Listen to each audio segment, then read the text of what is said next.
né? Aquelas questões que a gente apresentou no círculo passado. Agora, então, tu quer falar, Fê? Pode falar. Posso sim, que daí a gente pode ir dialogando. Isso.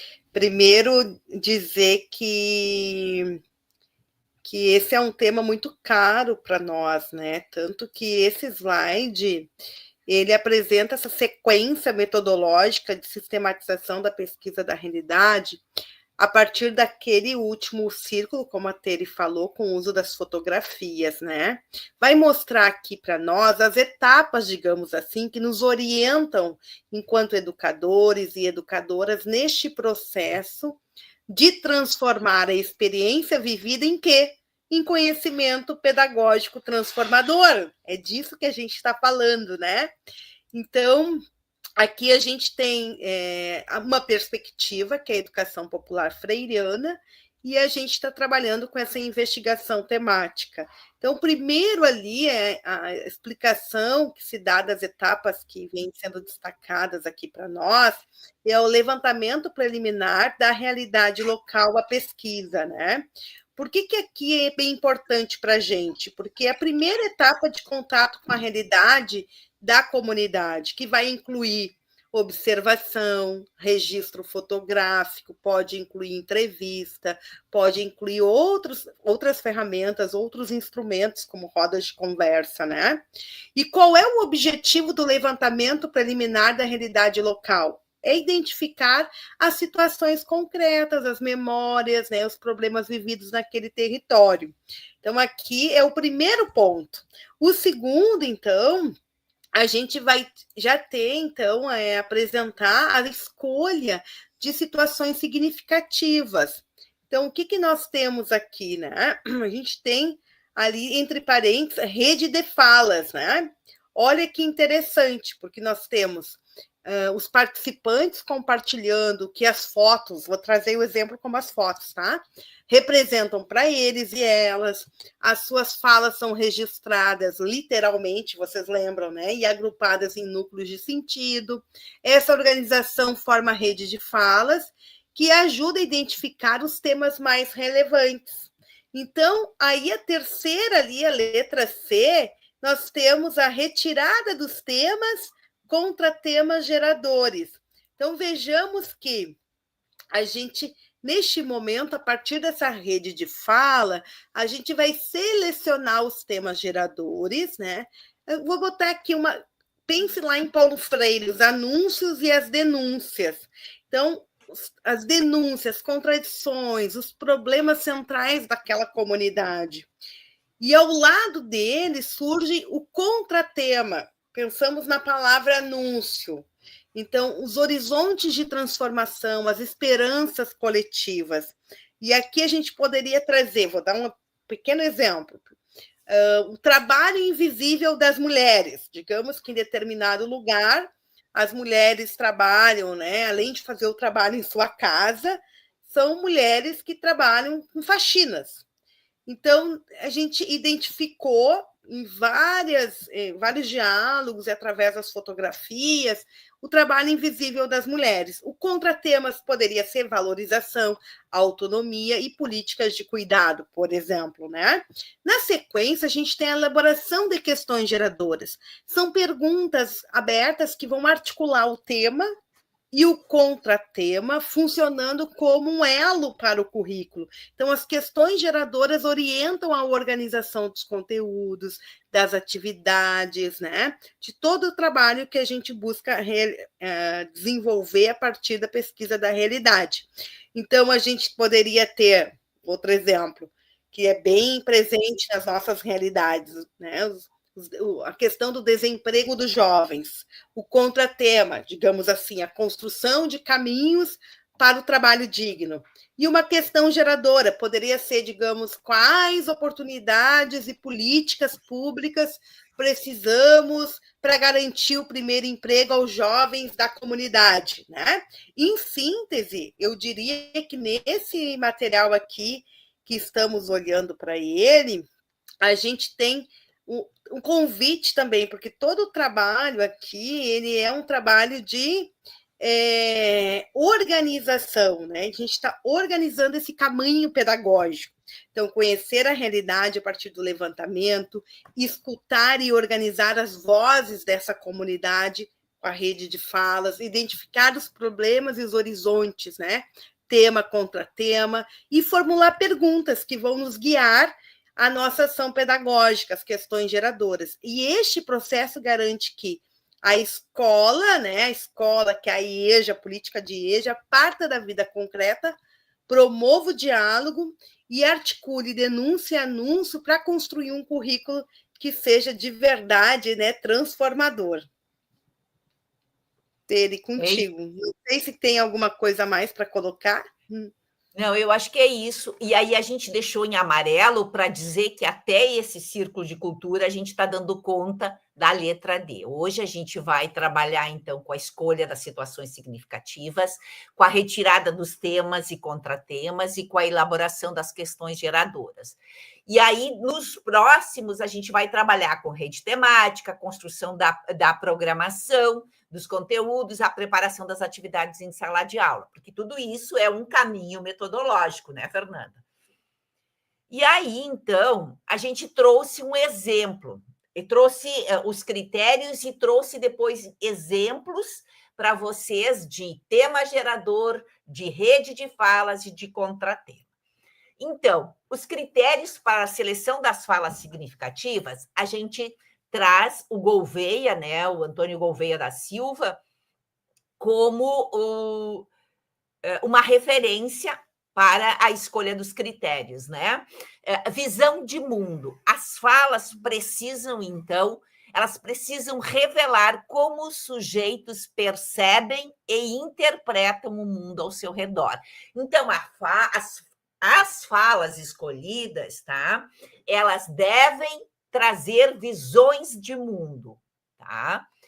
Potencial de percepção e sentido, elas precisam ser relevantes e que possibilitam compreender, então, o contexto social e subjetivo dos sujeitos, tá? Sujeitos da fala, especialmente aquelas falas que expressem sentidos profundos e possíveis de ser compartilhados. Então, é importante a visão de mundo, tá? E falas que tenham, desculpa, percepção e sentido, potencial de percepção e sentido, tá?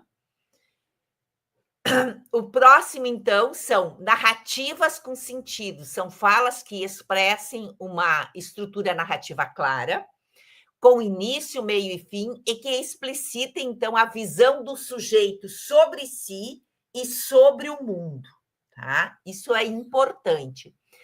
E é fundamental também que eu já estou passando lá para as expressões culturais e linguísticas, então, que a gente considere as falas que revelem traços culturais como gírias, dialetos, expressões regionais, elas enriquecem a compreensão do contexto dos sujeitos. Então, não é para a gente corrigir, não é para o professor corrigir a fala no escrever, tá? Se o educando, o sujeito da educação de jovens e adultos, o nosso aluno vai dizer lá, sei lá, nós fomos, você não vai escrever nós fomos, você vai deixar nós fomos, tá? Não é porque a gente vai poder trabalhar com essa questão, tá?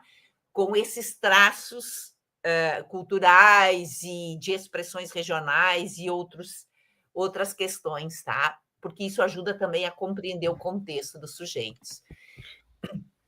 Uma outra questão... Oi, pode falar, Fê.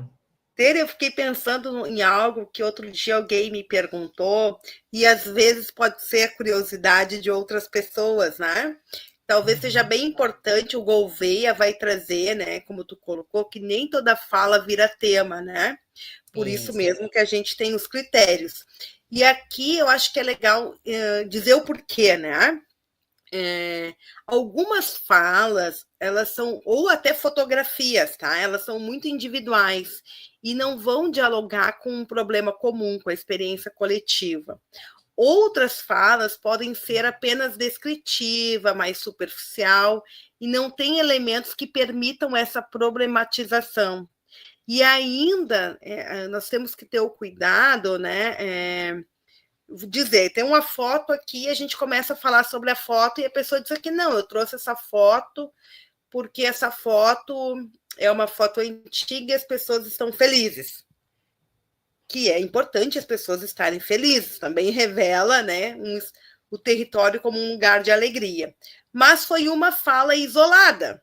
Então a gente precisa olhar para esse contexto, né, e observar se esta fala ela vai representar um tema ou ela é apenas um registro, né, que não vai dialogar com um tema maior, que seria a necessidade de nós, enquanto educadores e educadores, junto com as pessoas participantes desse processo de pesquisa, que é colaborativo, filtrar, digamos assim, essas falas com esses critérios que garantam essa relevância político-pedagógico, né? Então, o Gouveia vai falar da importância, né, por isso que toda a concepção de educação tem uma visão de sujeito e de mundo, a visão de mundo. A fala mostra como o sujeito interpreta seu mundo. Um exemplo, né? Aqui na vila, a gente sempre se vira sozinho, sem ajuda do governo. É uma fala. Qual é o potencial da percepção e sentido dessa fala? A fala ajuda a compreender as contradições sociais e subjetivas, como, por exemplo, aqui nós trabalhamos muito, mas ninguém reconhece o nosso esforço, as mulheres lá falando, né? Então, eu queria trazer isso porque a importância desse trabalho com a narrativa. Falas que têm um começo, um meio, enfim, que contem uma situação, né? Então, está contando uma situação. Digamos aqui, ó, quando chovia muito forte, perdemos as nossas coisas, não podemos ir à escola, né? Mas todas as pessoas da comunidade nos ajudam a reconstruir as nossas casas. Esse é um problema da comunidade. Uhum. Seria um exemplo, assim, isso, Maria Inês, essa questão da coletividade. Não sei se eu consegui, mas eu acho que é importante dizer do filtro das falas, né? O que essas falas e essas fotografias representam com esse olhar coletivo. Isso, e aí elas têm essa questão da narrativa, elas têm que ter sentido, né? Que é isso que a Fernanda falou até então, e elas podem ser explicativas e argumentativas, né? Quer dizer, é importante que se priorize, não que apenas uma que descreve não possa ser, mas que a gente priorize, né? As que trazem explicações, argumentos e constatações sobre as situações vividas, tá? Certo? Então, vamos voltar lá no primeiro. Eu gosto de voltar para a gente estar sempre retomando, né?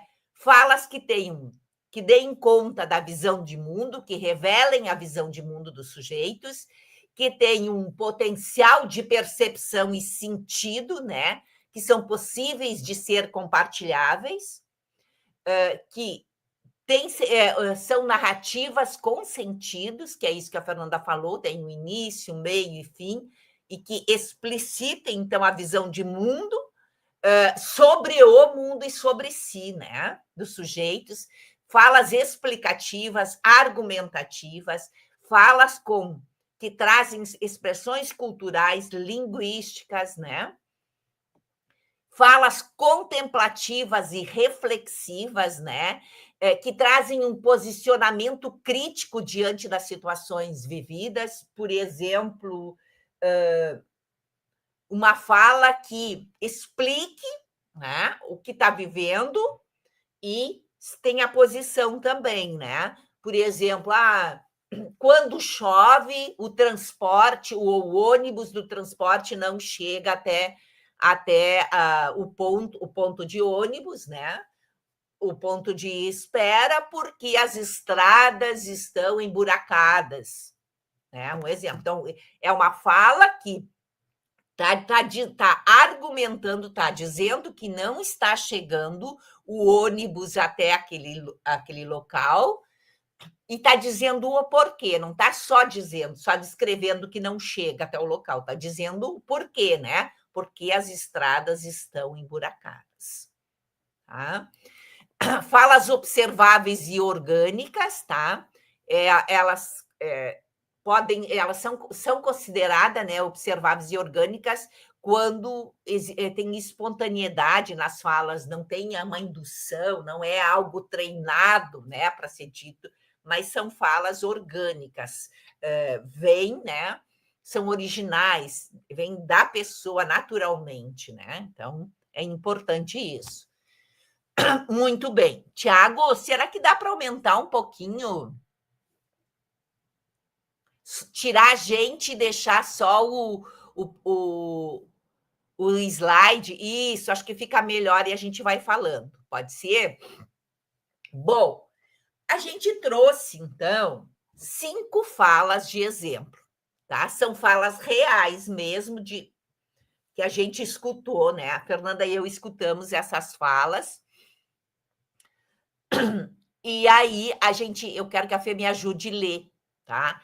Então, assim, são 5 falas que a gente pegou de um quantitativo de 30 falas, tá, gente? Então, isso é importante. Um outro critério não dá para a gente escolher, fazer análise das 30 falas que vão surgir, porque depois disso a gente vai fazer análise das falas, o que tem por trás de cada fala. Então, normalmente, não existe um limite fixo, tá? Tem que ser 5 falas, tem que ser 10 falas, tá? Mas, por experiência, a gente escolhe no mínimo 5 e no máximo 10, por experiência, tá, gente? Não tem nada que diz que tem que ser assim ou assado, tá?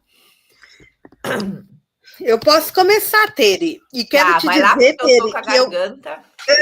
Eu vi. Quero dizer que eu estou acompanhando, assim como a Tere e o Tiago, as mensagens. E, claro, a gente não consegue copiar, porque são muitas mensagens. Eu queria ter o prazer de copiar uma a uma, porque tem muitas interações aqui lindíssimas e coerentes com a nossa proposta. O primeiro quadrinho ali que vocês enxergam diz Fê, assim: essa foto. Fê, Oi? Oi? vamos pedir para o Tiago, tu pode, por favor, nos tirar, só deixar o Ivan, então, e tirar a gente para aumentar um pouco. O pessoal está dizendo que fica melhor, fica mais grande. Pode ser?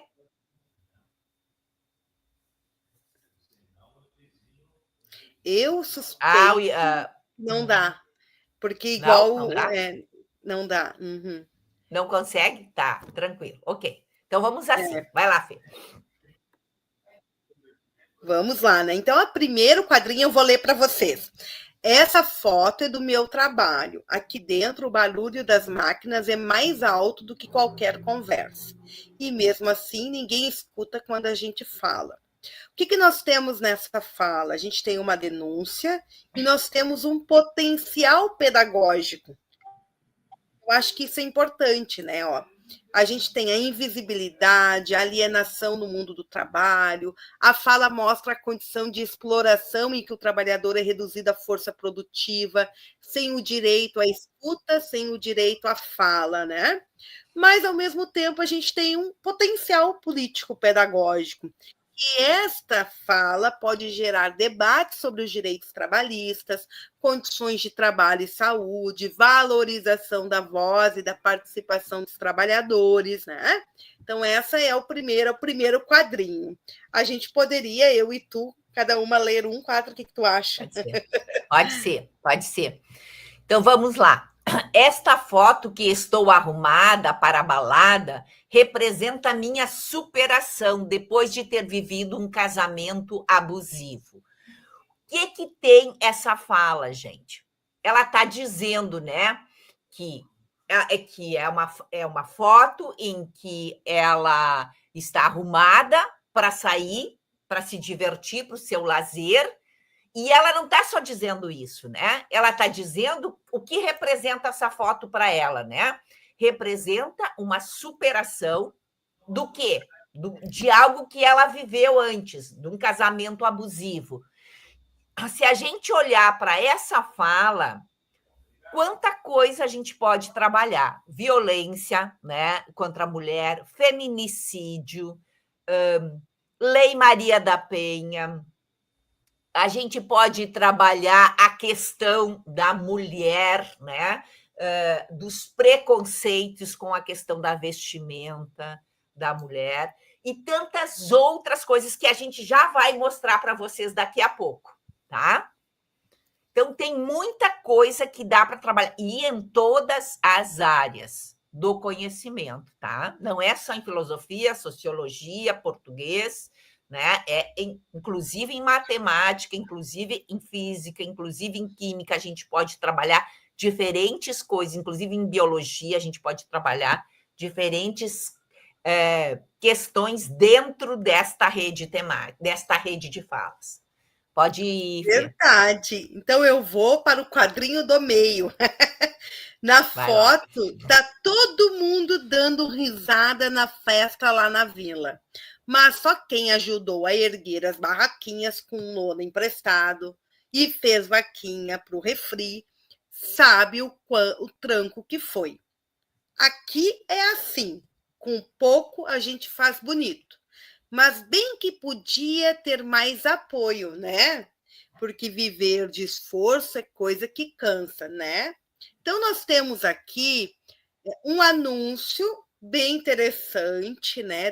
Do espaço de alegria, da solidariedade, da organização comunitária. Mas nós temos uma denúncia da precariedade das condições de vida e da falta de políticas públicas de cultura e de apoio público, né? E nós temos uma potencialidade político-pedagógica que possibilita discutir políticas públicas, políticas sociais, direito à cultura, direito a lazer, a força da coletividade, da organização comunitária na superação das dificuldades. Então, vejamos. Questões de políticas públicas, né, Fernanda? Sim. Discutir as políticas públicas como direito mesmo, né? A educação, a cultura, a lazer, né? Ao trabalho sem precarização das relações, né? E exploração. É contigo o próximo, Tere. Ok. Então, a próxima, eu só quero dizer para vocês que vocês vão receber esse slide, todos vocês estão recebendo, pós cada círculo de cultura, o Tiago envia para aquele endereço, ótimo, Tiago, ficou melhor assim, que vocês estão cadastrados no evento, tá? Então, vocês recebem esse material, vocês vão ter em mãos esse material, tá? Bom, vou ler então. Essa foto foi de uma batalha lá na quebrada e eu estava no gás para meter um espacinho insano. Ó, vocês viram que a gente trouxe a fala conforme foi dito, né? Então, essa fala está revelando o quê, gente? Essa fala revela uma comunidade, né? A gente pode trabalhar com a questão da quebrada, o significado da quebrada, né? O que é esse gás para meter um passinho insano, né? A questão das juventudes, a gente pode trabalhar aí. A gente pode trabalhar a questão da cultura das comunidades da quebrada, né? A gente pode trabalhar por que a cultura da comunidade, a cultura das quebradas, ela é boa só para aparecer, por exemplo, em eventos, e não para servir como objeto de políticas públicas. Tá? Então, tem essas falas aqui têm um potencial pedagógico, eu vi alguém colocando aqui, né? E é verdade, sabe, gente? Tem um potencial pedagógico gigantesco para a gente transformar isso em conhecimentos trabalhados dentro do espaço escolar, tá? E a última, Fê, pode falar, por favor. Claro, claro. Não, eu até fiquei pensando da potencialidade da juventude estar, né, no seu lugar, no seu direito de ser protagonista, né? Indicando o papel da cultura e da arte como caminho e afirmação da sua identidade e o próprio enfrentamento da marginalização. Mas a última é bem interessante, porque a gente já compartilhou no slide anterior uma fotografia. E aquela fotografia representa essa fala. Essa é o único registro que tenho de toda a família. A primeira pessoa da família a formar na faculdade. Olhem aqui uma denúncia que está explícita, que é a ausência, né, da memória registrada, a única foto, e das dificuldades de acesso, da falta de política pública de acesso ao ensino superior para famílias populares, né, da classe trabalhadora. Ao mesmo tempo, nós temos um anúncio que a conquista acadêmica desta pessoa, né, o orgulho coletivo da família e da comunidade dessa conquista, né? E na sala de aula nós temos aí possibilidades, o potencial político-pedagógico de trabalharmos com a memória, com a identidade, com o direito social à educação, com a valorização da cultura popular, por exemplo, né? Então, vejamos que a gente tem, desde a fala 1 até essa quinta fala, várias questões, né, que a gente pode dizer que há núcleos centrais de sentido, né, desde a invisibilidade social e do trabalho precarizado, a violência, a opressão e a superação pessoal, a solidariedade comunitária, né, diante da falta do apoio. A gente tem a juventude periférica, a cultura e a resistência, e por fim a gente encerra com a importância da memória, do apoio, né, da rede de apoio, neste caso a família, e a conquista de direitos. Isso. E a gente tem, e é importante, pessoal, que a gente consiga ter essa escuta densa para entender o contexto de cada fala, porque se a gente só olhar a foto e não ouvir a fala, e não ouvir os meandros da fala, a gente não vai entender que sentido tem essa fala naquele contexto e naquele momento. Então, é fundamental isso, tá? Tem pessoas perguntando sobre a lista de presença. Não tem lista de presença por aqui, pelo YouTube, tá? A lista de presença, marcar a presença, é somente via o Eventre, tá? Outra pergunta que as pessoas estão falando aqui, Fernanda, é sobre a questão de como fazer a fotografia no presídio, né? A gente falou isso na live passada, no Círculo de Cultura passado, como fazer, né, a pesquisa a partir da fotografia no presídio, porque na grande maioria não é possível, né, levar fotos para o presídio. Então, a gente sugeriu, inclusive está no slide que foi enviado para vocês, a gente sugeriu que as pessoas que trabalham, então, nos espaços prisionais, né, privados de liberdade, possam, então, fazer um mosaico de imagens que retratem família, o caminho do bairro lá, do bairro, a questão familiar, de trabalho, que são as expectativas, né, de futuro para a vida deles, e fazer um mosaico disso e fazer essas discussões, fazer uma situação problema, levantar algumas questões para desencadear o diálogo com esses sujeitos. Também dá para fazer desenhos, né? Ter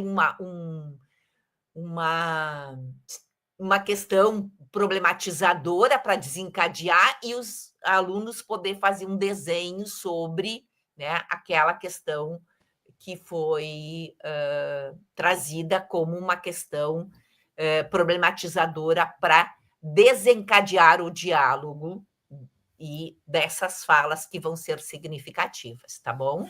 Tere, eu lembro que agora não recordo se foi no Círculo de Cultura Virtual ou se foi nas oficinas que realizamos, né, com os formadores. Mas nós também colocamos uma outra possibilidade, além dos desenhos, que podem ser individuais ou coletivos. A gente falou, né, do teatro imagem, inspirado em Augusto Boal, né, e também falamos dos mapas afetivos, né, ou diagramas, construir mapas de vida, pedir que cada pessoa desenhe um lugar, né, os lugares que marcaram a sua trajetória, a rua, o bairro. Isso gera fala sobre pertencimento, sobre a própria realidade atual, né, memória, identidade. E também a gente falou de possibilidades desses teatros, que é organizar pequenos grupos onde os participantes montam, digamos aqui, né, uma estátua viva, uma postura corporal sem a fala, que representa, então, uma situação de vida a partir do tema, né, que vai ser trabalhado, digamos, de vida no presídio, né? E o grupo interpreta e problematiza aquela cena. Aí a gente vai ter que direcionar o que está acontecendo aqui, que sentimentos aparecem, né? Então, são possibilidades de trabalho, desenho coletivo, né? O trabalho com colagens, aí é mais difícil, porque daí teria que ter tesoura e não pode, né? Mas seria mais